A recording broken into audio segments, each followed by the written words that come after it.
Brandon, how you doing? Doing really well, man. How are you? Good. How's your health?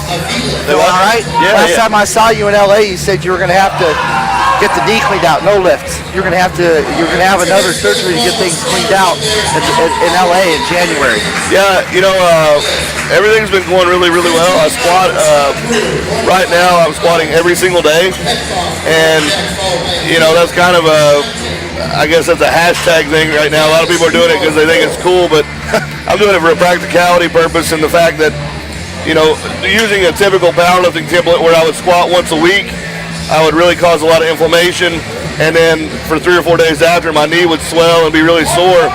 But the increased frequency of squatting every day with very, very minimal weights, 300s, 400s for repetitions, just putting more blood through the tendon, actually activating my legs again. For the first time in 2 years, I'm actually getting like a quad pump because that tendon has never been repaired correctly, and now it is. So I'm really, really excited just to be training again. It's 7 days a week, but it's 45 minutes more. It's not even really like a powerlifting template right now. I'm training 45 minutes a day as hard as I can. Squats are always included in some variation. My bench is still, I did 525 for 5 or 6 the other day, so it's holding really well. My deadlift, I'm pulling right around 700. So I'm having fun in the gym again. Like, I'm just really, really thankful and excited to be back in the gym. And, I got hurt when I was taking it for granted. I'd come off those 2 big beats in Australia and was just not enjoying the gym. I was kind of burned out. Should have never competed when I did, So now, when I go back in the gym, I appreciate it so much more. It's a whole new opportunity. You look a lot happier. Oh yeah, man, I feel great. I think a big part of it is,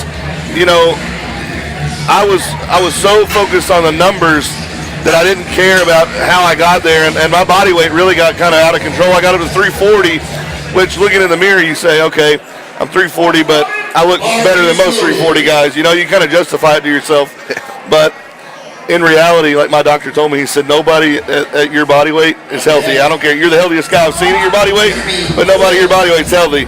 So doing these hard, like faster paced, more volume intensive workouts, I've gotten my body weight down. I'm back around 315 right now. Heart rate's down 20 beats a minute. Blood pressure is really good. I mean, I can actually enjoy training because I feel good. You know what I mean? Yeah. For a long time, I didn't feel good at all. And I think that's a balance. A lot of guys have this misconception that going into a meet, you don't have to feel good. When I went into Capo, I was 308, and that was my biggest total ever. I felt awesome. But then I just kept getting bigger and bigger and bigger, and you don't feel good, You don't sleep well either. Oh, no, it's impossible. Arms fall asleep, fingers go numb. It's just not a good situation. Plus the sleep apnea, Right. Even like right now, still snore a little bit, but at 340, it was miserable. Like, I would wake myself up gagging, And when you were heavier, you're going, I need to be heavier because I need to move the kind of weights. I need to be as big and strong. Now you're saying I need to be as healthy as I can be, but yet I don't really care what I weigh because I'm still moving weight and I'm feeling better. Yeah, and the thing about it is you have to, as a chubbier guy, you have to be honest with yourself and say, you know what? Fat doesn't lift weight, it's leverage. So you look at a guy like your Dan Greens, your Pete Rubishes, all these guys that are ultra lean. Amit Sabir, if they're doing it, I need to get a little bit. I need to get my diet in line a little bit, become a little bit more athletic. Because at my biggest, I was good at 3 things: squat, bench, and deadlift. Dan can go on a hike. He can walk through a mall and not have a terrible back bump. And there's something to be said for that. I got an 8-year-old little boy. Right. He needs a dad. Yeah. He doesn't need a powerlifter. He needs a dad. So, at 25, I didn't think that way, but when you get a little bit older, you start to change a little bit. I still adamantly want to be the strongest I can be, but I've got a different perspective on it. Yeah.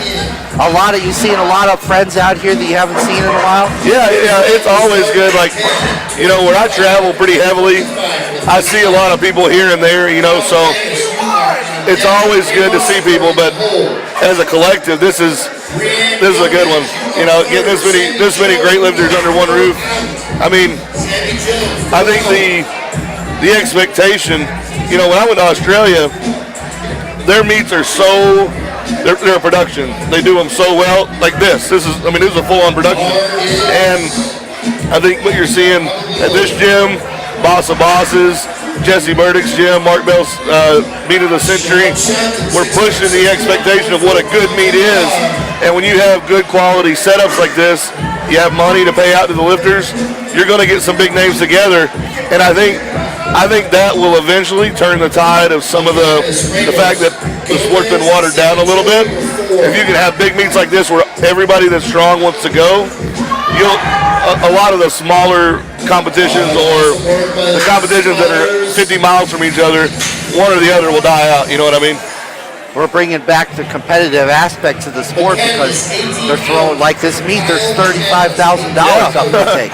You better believe somebody's going to be competing for that, you know? Oh, yeah. But it should be. I mean, we've allowed the sport. I think the first thing that a lot of people don't look at was a few years ago they had to lower the elite qualifying totals just to get people in the meet.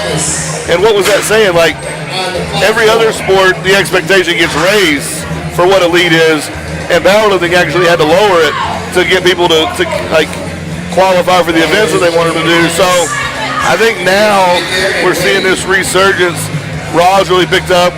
Multiply could pick up if they stay strict on themselves with the judging. Right. I think that if ever I talk to anybody and their beef with Multiply, it's never the gear, it's the judging. You never hear anybody bash single ply. You know what I mean? Judging there is pretty stringent. So I think Multiply has a good chance if the right people put it together. You know, right. So you start getting Multiply, Raw events, guys under the same roof, a little bit of money. That could be a really good thing. It's going to be awesome. I think it's definitely coming. And with the RPS using the monoliths, they promote people walking things out, not just necessarily squatting right there. They also are promoting single ply and multi-ply, and they're throwing money at it. They want people to compete again. You're not gonna. I don't think powerlifting as itself. I mean, it seems like Raw is really big, but if you look at statistics, the number of total people lifting is up. So all of Raw has grown just because more people are coming into the sport. I don't think it's that Raw just all of a sudden took off. I think the focus kind of shifted a little bit. But like I said, I think gear has a really strong chance to come back if the right people handle it, if they judge it correctly and fairly. You know, I'm pulling for every aspect of the sport: Raw, single ply, multiply, bench only, whatever. I just like seeing people get really strong, you know. And there's one right there, Ramos. I was sitting beside you, I think, when he dumped the bar. Yeah. You know, and it's like, here he is, 4 or 5 months later, totally different lifter, just smashed that. I mean, he's a guy that I've talked to for the last few years, you know, and followed him a little bit. And when I first saw him, you know, he was like a guy, he's just a good guy that trained with Mark Bell. Look at him now. He looks phenomenal. He's really built himself into a quality lifter. Yep. And that's what I love to see is, you know, you don't see that in a year. You see it in 5 years. You see a guy progress. The maturation. Yeah, and it's awesome. You know, and you see other guys like Dan Green helping him out, wrapping his knees, trying to coach him a little bit. I mean, Dan and I are good friends, but, you know, you look at a couple of examples. You've got Gracie. She's one of the most active coaches, teammates. Dan, I've never seen him ask his lifters to do something that he won't do himself. I mean, you look, he's breaking a sweat, wrapping knees, and he's calling all his numbers for his lifters and stuff. I mean, if you're going to be a gym,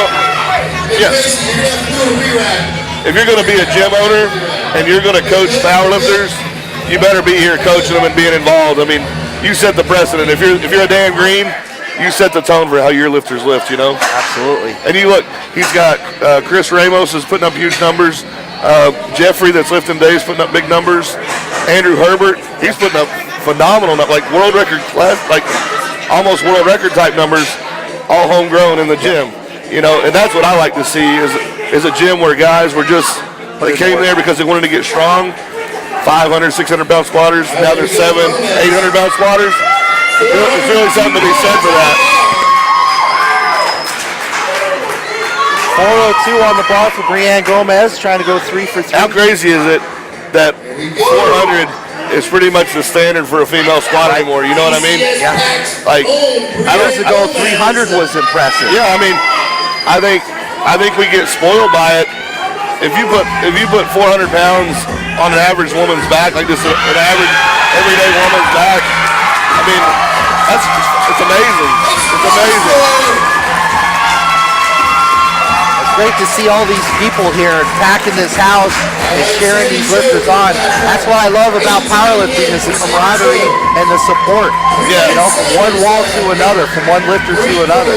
You know, I always tell people that one of the problems with powerlifting is nobody gets into it because they're happy about like their body or whatever. They start training to feel better. Yeah. So there's a little bit of insecurity kind of innately involved. But when somebody's up there lifting big weight, everybody here that lifts understands what it's like, right. You know? So that's that unifying point. And as much as people want to talk shit about each other and hate on each other, we all do the same thing. You know, we're all trying to get a little bit better. I mean, it's a pretty awesome thing. It is an awesome thing. What do you got going on? You're working at the University of Kentucky? Yeah. It's more of a consultant's position.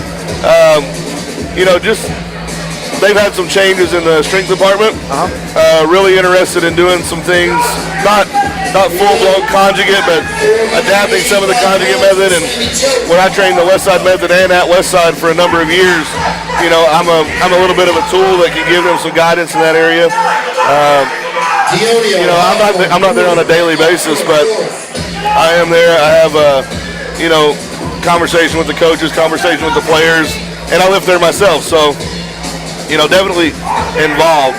You know, I don't want to paint a picture like I'm running things over there, but no, I just help out wherever I can. 485 on the bar for Sammy. Good lift. 485 pounds. Yeah. And she made it look easy. Oh yeah. Not just has the numbers changed, I noticed, with women in powerlifting, but the body structure has changed. Oh yeah. 15 years ago, female powerlifters do not look like they do today. I mean, I think the women now are really striking a balance. There's like some of these women can diet down and be physique or even bodybuilders. You know, it's like they don't have that overgrown look, but they're just like fit and they're, you know, like you say, it's just a different look and it's not a bad one. You know what I mean? And what else do you have going on besides helping out at the University of Kentucky? You got a couple of businesses you're running. You got a couple of You know, always got a few irons in the fire. You know, try to just have a couple things going on, but primarily right now my focus, my online clients. I have a couple of properties, so got to manage those, but primarily on online training, and then the Summit UK, and then me and Sweet Burns and Greg Benora are doing some seminars. So you have a seminar going on here tomorrow, correct? Yeah, going on tomorrow afternoon. So if people are watching this and they're here and they want to come here tomorrow, what do they got to do to get into the seminar? Yeah. There's if you go to Instagram, if you look up my page, which is Brandon Lilly 3, or Swede's page, which is MF Swede, there's information there. Or you can look up Gracie's page, whatever. We'd love to have you come out. I mean, and I say this 100%. You know, obviously we charge a little bit to cover the cost of coming and whatnot. But if you're a kid or a lifter sitting at home saying, "Man, I really want to go, but I don't have $100," just come out. I would rather have you here and work with you and help you learn something than to have $100. It is about the money to help you offset expenses, but it's not about the money. It's about helping. So Sweet feels the same way. We just want to have people here so we can have a good time, have a good seminar. That's awesome. And I see that so many times. Oh man, if I had $100, I'd go. Just come. Yeah. Like, we're not going to turn you away. It's Richard Hawthorne. 529 on the bar. Yeah, Richard Hawthorne, I mean, he's one of these guys, he just, Got it. Great squat, good fight. He is so phenomenally good. It's like you almost forget about him because it's game over when he lifts. You know, I mean, everything is flawless. He's so technical. He's one of the best coaches I've ever seen. Like the way he thinks, the way he works with people. Richard's really, really good. If people want to get a hold of you for your programming or become an online client, How do people get a hold of you for that? Oh, you can go to Lilly, lilytraining@yahoo.com. Email you? Yeah, they just email me. You know, actually, I've got throughout the day today, I've got a new setup where I've been squatting every day and really enjoying it. A lot of people are like, you know, I've got an injury or I'm not trying to be strong right now. Maybe I can do something with that.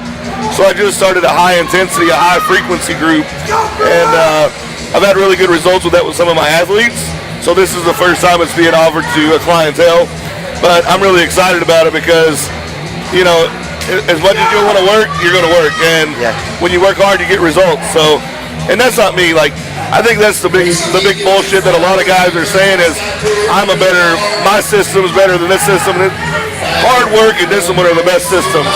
I'm just here. My job should just be to gently guide you. You know what I mean? Don't do too much. Don't do too little. Help you find that balance.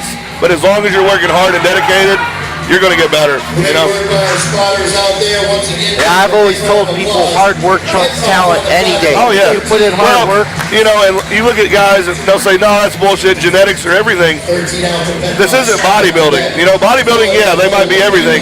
But this, a lot of times the genetically gifted lifters will peak out really early, and when it gets hard, they don't know how to work hard.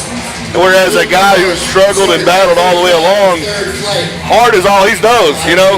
So on a long enough timeline, yeah, he might kick your ass for 4 or 5 years, but on a 10-year scale, you might even things out. And that's the guy you want to fight, too. Yeah, absolutely. I mean, that's what's great about powerlifting is everybody has a chance to be equalized. If you say, well, this guy does this or do that, okay, you're choosing not to. Don't down him for choosing, you know? If you want to be the best and you'll do what it takes to be the best, you can be. Yeah. Whatever that method is, you know? Rostislav 573 at 164. Man. I mean, he's an it's pretty incredible phenomenal. I mean, you look at the crowd, the people here can't see, but I mean, you look how many people are here excited about lifting. You know, it's pretty damn awesome. Yeah, a lot of these people, you know, they're just coming out to watch and they're going, man, this is a powerlifting meet. I want to do this. Yeah. Yeah, these kind of situations are what the sport needs, you know, like powerlifting is awesome in person, it sucks online. You know what I mean? Like, yeah. That's where all the bullshit happens. Here, it's always good. So, well, man, I thank you for having me. Thank you for your time. Appreciate it. Thank you guys for watching.